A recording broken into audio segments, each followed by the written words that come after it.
Bagaimana cara menentukan persamaan garis lurus? Ada dua rumus di sini yang kita pakai untuk menentukan persamaan garis lurus. Kapan rumus itu digunakan? Yang pertama, jika diketahui satu titik yang dilalui oleh garis, kemudian diketahui gradien garis tersebut yang dilambangkan dengan huruf M, maka kita gunakan rumus yang pertama, yaitu Y dikurangi Y1 sama dengan M dikalikan X dikurangi X1. Rumus yang kedua digunakan jika diketahui dua titik yang dilalui oleh garis ya. Rumusnya adalah Y dikurangi Y1 per Y2 dikurangi Y1 sama dengan X min X1 dikurangi X2 per X2 dikurangi X1. Contohnya di sini Bu Dewi berikan contoh dari yang pertama dulu ya. Tentukan persamaan garis lurus yang melalui titik A yaitu negatif 2,3 dan bergradien 4/5. Nah, di sini kalian tahu ya nak ya, di sini diketahui satu titik aja yaitu titik A dan juga gradien. Artinya di sini kita bisa gunakan rumus yang pertama tadi karena diketahui satu titik. Ini negatif 2 itu sebagai X1, 3 sebagai Y1, kemudian gradiennya itu sebagai M-nya ya, M-nya 4/5. Maka kita langsung gunakan rumus yang pertama tadi, Y dikurangi Y1 sama dengan M dikalikan X dikurangi X1. Langsung saja kita masukkan angkanya. Di sini Y dikurangi 3 sama dengan 4/5 dikalikan X dikurangi negatif 2. Seperti ini, kita lebih sederhanakan. Angka 5 ini kita pindah saja ke ruas kiri. Dia jadi perkalian ya dengan Y min 3 seperti ini. Kemudian di ruas kanan tinggal 4 dikalikan X ditambah 2. Kalau sudah seperti ini maka kita kalikan satu-satu. 5 dikalikan Y, 5 dikalikan 3, 4 dikalikan X, 4 dikalikan 2. Kita peroleh 5Y dikurangi 15 sama dengan 4X ditambah 8.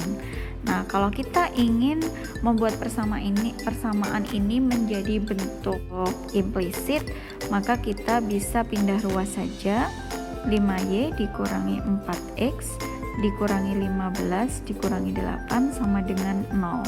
Maka kita dapatkan 5Y dikurangi 4X dikurangi 23 sama dengan 0.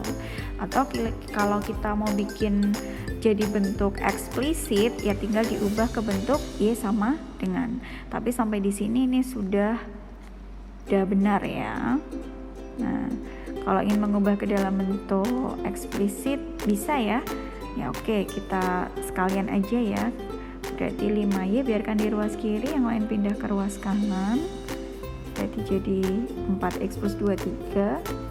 5-nya saya pindah ke ruas kanan. Nah, jadi nanti Y sama dengan 4X ditambah 23 per 5. Atau jadi Y sama dengan 4/5X ditambah 23 per 5. Nah, seperti itu. Nah, ini cara menentukan persamaan garis jika diketahui satu titik dan juga gradiennya. Nah, kita ke contoh yang kedua. Untuk contoh yang kedua, di sini Bu Dewi sudah ada soal. Tentukan persamaan garis lurus yang melalui titik A 1,-5 dan juga titik B negatif 2,4. Nah, seperti yang Bu Dewi bilang tadi, kalau diketahui dua titik di situ, maka kita akan gunakan rumus yang kedua tadi ya. Titik yang pertama ini sebagai X1 dan Y1 untuk koordinatnya. Yang kedua ini X2 Y2.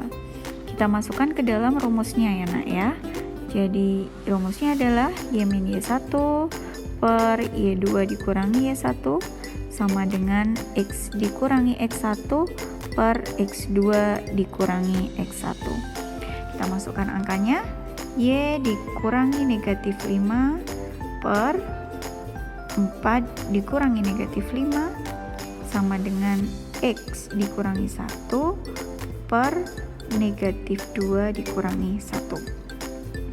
Ini jadi Y ditambah 5 per 4 ditambah 5 sama dengan X dikurangi 1 per negatif 3. Saya lanjutkan di sebelah sini. Y ditambah 5 per 9 sama dengan X dikurangi 1 per negatif 3. Nah, kita kalikan silang saja. Ini dikalikan sini, yang ini dikalikan sini ya. Maka akan berubah menjadi 3 dikalikan Y plus 5 sama dengan 9 dikalikan X dikurangi 1.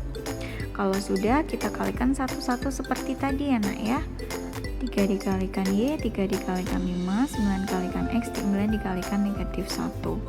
Begitu, maka menjadi 3Y ditambah 15 sama dengan 9X dikurangi 9. Kita ubah jadi bentuk implisit aja, maka saya pindah semuanya ke ruas kiri. 3Y dikurangi 9X ditambah 15 ditambah 9 sama dengan 0. Atau menjadi 3Y dikurangi 9X ditambah 24 sama dengan 0. Nah, mudah bukan? Ya, di sini memang kalian ya harus hafal rumusnya, iya ya. Harus menghafal rumusnya, kemudian harus tahu mana yang disebut X1 Y1 dan X2 Y2. Andaikan ini dibalik boleh ya, ini sebagai X2 Y2, ini sebagai X1 Y1. Begitu juga boleh ya, tapi di sini digunakan ini sebagai X1 Y1, yang ini sebagai X2 Y2. Apakah hasilnya sama? Iya, hasilnya sama ketika kalian gunakan A itu sebagai titik kedua X2 Y2, begitu ya. Oke, terima kasih. Sekian, jangan lupa dicoba. Oke.